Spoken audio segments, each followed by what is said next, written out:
So what's the very first thing an editor or a writer needs to do? Well, the very first thing they need to do is to figure out what genres their story is going to be a part of. And what is a genre? A genre is just a very fancy word classifying every story ever told since the beginning of time. That's really all it is. And the classifications are all about managing audience expectation, which is just a fancy way of saying what exactly is it that you're going to want to know before you read a book or watch a television show. These are all the things that marketers and advertising people put on covers of books and on movie posters. And the classic genres are things like the crime genre, the mystery genre, the love story, the science fiction story. These are all those things that a lot of literary people kind of turn their nose up of. But every single story has a genre. The way to really wrap your mind around it is to figure out what do I need to explain and deliver to an audience. And there are 5 major categories of genre. Time, we're going to want to know how long am I going to have to sit through this movie, or how long am I going to have to read this book. There's structure. Are we going to see the hero's journey, which is called an arch plot, or are we going to see a mini plot or an anti-plot? The third is style. Is it going to be a drama? Is it going to be a comedy? Is it going to be literary? The fourth is reality. How much am I going to have to suspend my disbelief? Is this going to be like The Lord of the Rings, where there are magical creatures, or is this going to be very realistic, like a biography? And the fifth category of genre is called content. Now, content is the one that we all think of when we think of genres. When we say crime story, we know exactly what we're talking about. When we say love story, we know what that is too. Now, there are 2 kinds of content genres. There's the external genre, and there's the internal genre. And the external genre are all those things that I just mentioned, like crime, horror, thriller, action. And the internal content genres are those that are more literary, the coming-of-age story, the worldview, the morality story, the punitive story, the redemption story. You don't necessarily need both external and internal in your content choice. There are plenty of murder mysteries that don't have any internal genre whatsoever. For example, Agatha Christie stories. We read those stories because we want to be in the presence of a master detective who solves an amazing crime.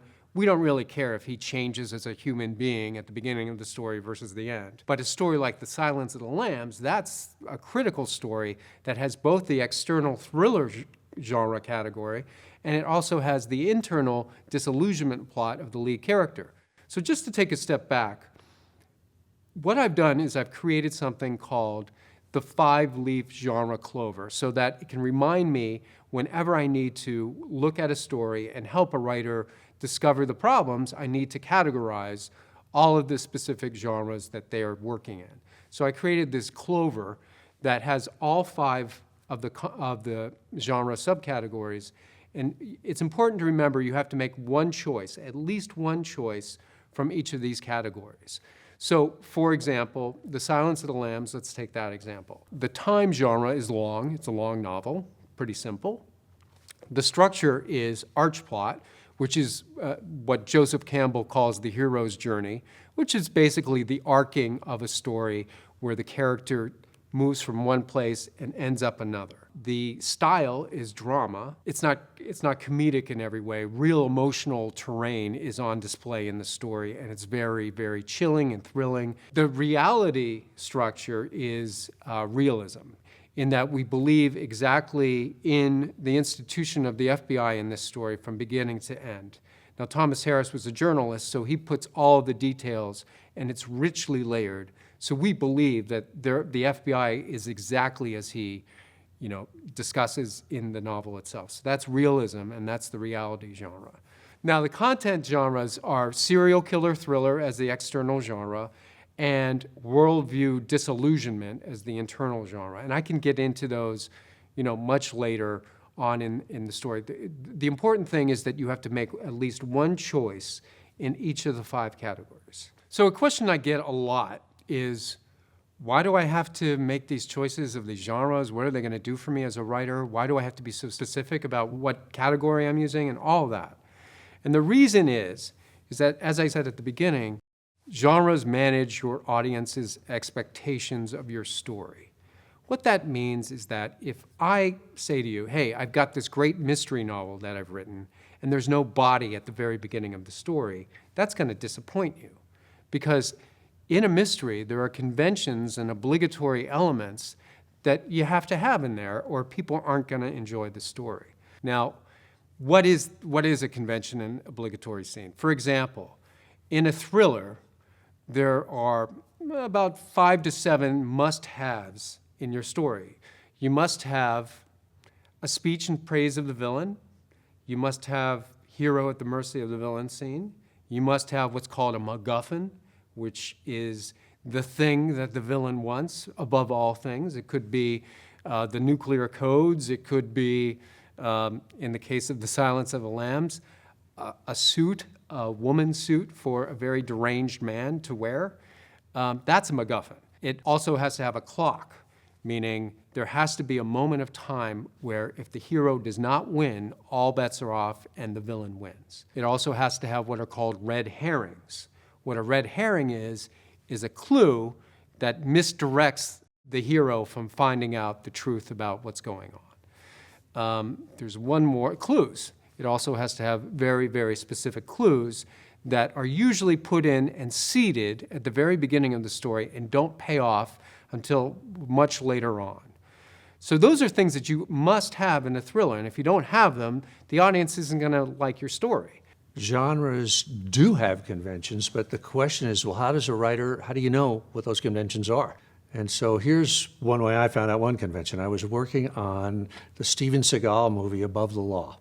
And while we were shooting the movie, Steven went to see Lethal Weapon, the first Lethal Weapon with Mel Gibson. And there was a scene in that movie where Mel Gibson was being tortured by the bad guys. So Steve came in the next day, he says, write me a torture scene, I gotta have a torture scene. And I remember at the time thinking, that is the dumbest, most derivative thing I've ever heard. But we wrote it, and it just played like gangbusters. And then later, when Sean, the first time I ever heard it, was the hero at the mercy of the villain scene, I realized, oh my God, that's a convention of the genre, and you have to have it. If you don't have it, it doesn't work. So a lot of people say about obligatory scenes and conventions in particular genres, isn't that kind of cheesy? Isn't that kind of, like episodes of old Mannix reruns from the 1970s? Well, the reality is you need to have a map, and your obligatory scenes and conventions are so crucial because you're not going to be able to get to the end of your story unless you hit those specific points. For example, in The Silence of the Lambs, somebody says to me, well, there's no hero at the mercy of the villain scene in Silence of the Lambs. Well, that's absolutely untrue. It is brilliantly created by Thomas Harris, and it's the very climax of the entire novel. And if you've seen the movie, in the moment when Clarice Starling has to go into that basement and it's completely dark, and the bad guy, Buffalo Bill, has on the goggles so he can see in the dark, that is the hero at the mercy of the villain scene. He can see her, she can't see him. Now that was a brilliant way of delivering an obligatory scene in a very unique way. Now what separates the pros from the amateurs as writers is being able to use these conventions and obligatory scenes in very unique and specific ways that nobody has done before. So the challenge is, no, I'm not going to do it. The challenge is to do those obligatory scenes and conventions in a way that has never been done before, so that the audience is completely surprised and captivated by the way you handled what you must have in your story. So now that we have a handle on genre, let's take a look at the Foolscap Global Story Grid and the macro editorial point of view in the next video. So the most important thing to do as an editor when you're beginning is to figure out what's the beginning hook, the middle build, and the ending payoff of this 400 pages of manuscript. Now's the time to do my foolscap method, which is exhaustive. It's like a mechanic opening up the hood of a car and checking it all out when you're getting your car inspected.